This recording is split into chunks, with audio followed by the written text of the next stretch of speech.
প্রদেশ BJP কার্যালয়ে আয়োজিত হল প্রদেশ মহিলা মোর্চার গুরুত্বপূর্ণ সাংগঠনিক বৈঠক। এই বৈঠকে মোর্চার বিভিন্ন স্তরের নেতৃত্ব এবং দায়িত্বপ্রাপ্ত কর্মী সমর্থকেরা উপস্থিত ছিলেন।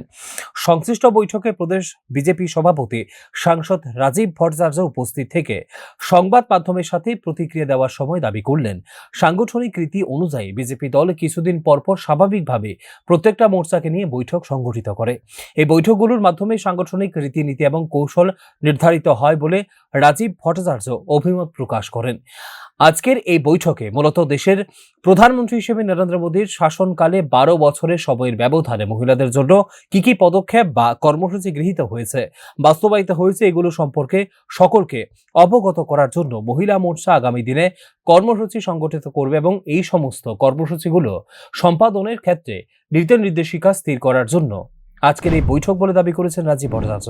জনতা পার্টির সাংগঠনিক প্রক্রিয়া অনুযায়ী আমাদের 7টি মোর্চা রয়েছে: যুব মোর্চা, মহিলা মোর্চা, এসসি মোর্চা, এসটি মোর্চা, ওবিসি মোর্চা, মাইনরিটি মোর্চা, কিষাণ মোর্চা।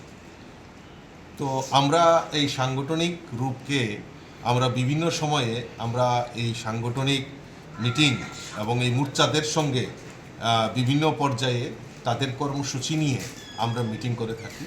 তারই অনুরূপ আজকে মহিলা মোর্চার অফিস বেয়ারার, জেলা সভাপতি এবং সাধারণ সম্পাদকদের নিয়ে একটা বৈঠক ডাকা হয়েছে।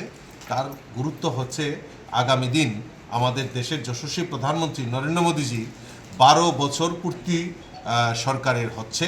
তো এই 12 বছরে মহিলাদের জন্য বিশেষ করে আমাদের মোদীজি এই জনকল্যাণমুখী কর্মসূচিগুলি বাস্তবায়ন করেছে, তা জনসমক্ষে তুলে ধরার জন্য আজকের এই বৈঠকে রাজীব ভট্টাচার্য ছাড়াও প্রদেশ মহিলা মোর্চার সভানেত্রী মিমি মজুমদার সহ অন্যান্য নেতৃত্বরা বৈঠকের কার্যকারিতা এবং সাংগঠনিক বিভিন্ন বিষয় নিয়ে আলোকপাত করেন। Bureau report, news now.